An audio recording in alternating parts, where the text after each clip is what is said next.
અધિક માસમાં વિશેષ બીજું કંઈ કદાચ ફાવે ન ફાવે, પણ એક નાની એવી તમને વાત કરવી છે.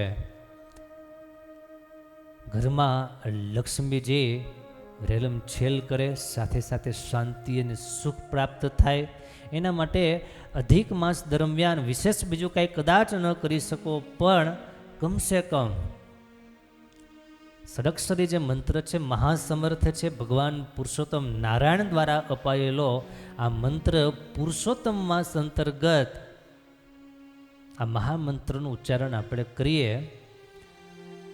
મહામંત્રની પૂર્વે વૈદિક મંત્ર જે છે ઓમ, ઓમને આપણે ત્યાં લગાડીએ. ઓમ પછી આવે છે શ્રીમ.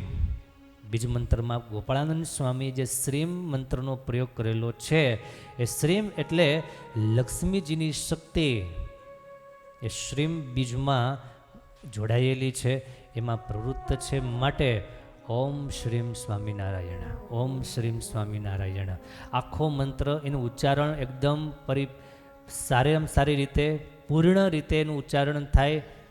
બહુ વધારે મંત્ર જાપ કરવાનું આપણે આગ્રહ નથી રાખવો, પણ આ જે મંત્ર છે, 3 મંત્રનો એક મંત્ર પૂર્ણ ઉચ્ચારણ સાથે, શુદ્ધ ઉચ્ચારણ અને પૂર્ણ ભક્તિ, પૂર્ણ શ્રદ્ધા અને પૂર્ણ વિશ્વાસ સાથે આ મંત્ર જાપ હાલતા ચાલતા ઘરકામકાજ કરતા મંત્રનો જાપ થઈ શકે છે.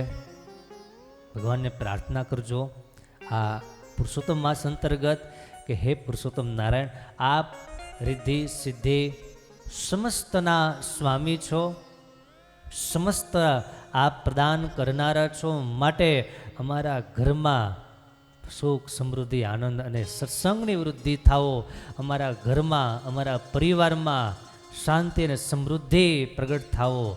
આવી રીતે પ્રભુને પ્રાર્થના કરીએ.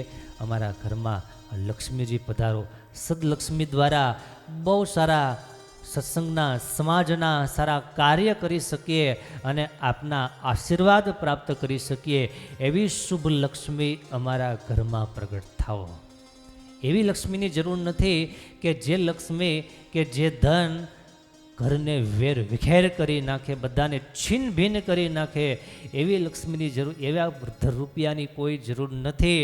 પણ એવી સદલક્ષ્મી આવશ્યક છે કે જેના માધ્યમથી પરિવારના પ્રત્યેક સભ્યો સત્કાર્ય કરવામાં, ભગવાન અર્થે ભાઈ પૈસો વાપરવામાં, કોઈ ગરીબ હોય, જરૂરિયાતમંદ હોય, એને મદદરૂપ થવા માટે હાથ લંબાવવામાં સંકોચ ન થાય, એવી સદલક્ષ્મી, એવી મહાલક્ષ્મી આવકાર્ય છે.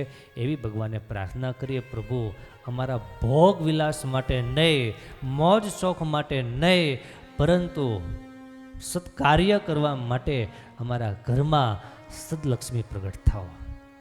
આવી વિનંતી, આવી પ્રાર્થના ભગવાનને કરવામાં આવે, સાથે ભજન સ્મરણ કરવામાં આવે, એનો બહુ મોટો બેનિફિટ થશે, બહુ મોટું ફલ પ્રાપ્ત થશે. પ્રયાસ કરજો પરિવારના બધા જ સભ્યો સાથે મળી અને એક આ ભજન, એક આ યજન, તમે જે કહો તે એનો ઉપયોગ કર્યો, આ પ્રયોગ કરો, બહુ કામ લાગશે. અને છેલ્લે વાત ખાસ કરવી છે કે આવી રીતે ભગવાનને પ્રાર્થના કરતા થકા, ભજન કરતા થકા તમારા જીવનમાં સદલક્ષ્મી પ્રાપ્ત થાય, પછી પાછી આ વાતને ભૂલી જવી નહીં. દુનિયાની સિસ્ટમ એવી છે કે જ્યાં સુધી ધન સંપત્તિ હોય નહીં, રૂપિયા હોય નહીં, ત્યાં સુધી માણસ ભગવાનની પાસે કરગરતો હોય, હે ભગવાન તમે મારા હું તમારો, તમે મારા હું તમારો. પણ જેવા રૂપિયા આવે એટલે કોણ ભગવાનને કોણ હો, કોણ કોના કોને ખબર, એવું ન થઈ જાય. અને લક્ષ્મી આવ્યા પછી, સદલક્ષ્મી આવ્યા પછી પણ એ જ વિચાર સારધાર પાર પડતો રહે કે ભગવાને આપણા ઘરમાં જે કાંઈ લક્ષ્મીજી રેલમ છેલ બોલાવી રહ્યા છે, એ આપણા મોજ શોખ માટે જ માત્ર નહીં, પરંતુ સારા કાર્ય કરવા માટે, સત્સંગના કામ કરવાને માટે, મંદિરોના નિર્માણ માટે, સારા ઉત્સવ સમયા કરાવવા માટે, હજારો જીવાત્માઓના કલ્યાણને માટે એ પાઈ પૈસો વપરાય, એવો આગ્રહ પણ પાછો ભૂલવો નહીં.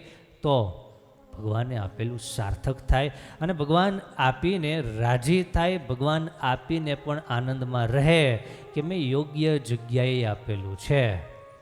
ભગવાનને પસ્તાવાનો ક્યારેય આપણે અવસર આવવા દઈએ નહીં. ભગવાનને પશ્ચાતાપ ન થવો જોઈએ. ભગવાનને પરમ આનંદ થવો જોઈએ કે જેને આપ્યું છે એ બહુ સારી જગ્યાએ આપ્યું છે. બસ એવું આપણે ફીલ કરાવીએ, એવો ભગવાનને આપણે અનુભવ કરાવીએ, એ જવાબદારી આપણી છે. તો પેઢી દર પેઢી એમને એમ તમારા પરિવારમાં સુખ શાંતિ સમૃદ્ધિ વધતી જશે અને સૌ સમાજને માટે આશીર્વાદરૂપ બનતા જશે.